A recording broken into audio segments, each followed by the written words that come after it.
Welcome or welcome back to the show. I'm Anna and you're watching Anna Speaks Out. Thanks for being here. This is part two of a conversation that I had with somebody on Instagram who was asking me questions about my experience with paganism and interacting with a Wiccan coven. But the silliest part about it all to me eventually was that all of their gods and goddesses had such human attributes, and they all seem to have other higher beings who created them. Like, why should they even be worshipped or revered? Like how Greek pantheons had deities for different domains? And I said, yes.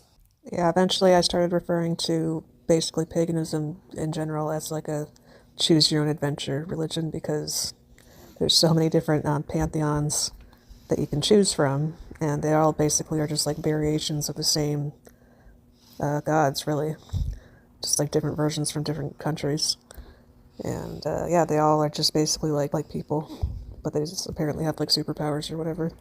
Was this in person or online? Are they a formal organization with buildings, hierarchy, and all that stuff? No, they met at the woman's house, but there is sort of a hierarchy, different levels to achieve.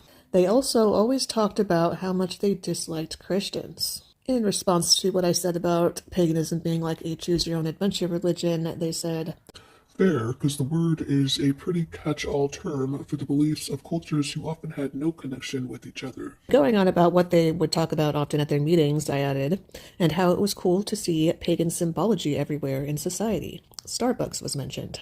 How did promotions work? How big was the group? Starbucks, the place with overpriced mid-coffee? I think mid is putting it generously. Not sure, I only went to a few meetings. Yeah, their logo is a goddess. I don't remember which one, though. I see. Are there more of these symbolisms? All over the place. Osiris skate brand comes to mind.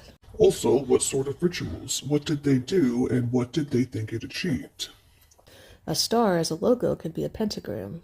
In response to Osiris skate brand, The Egyptian one? That's considered paganism as well?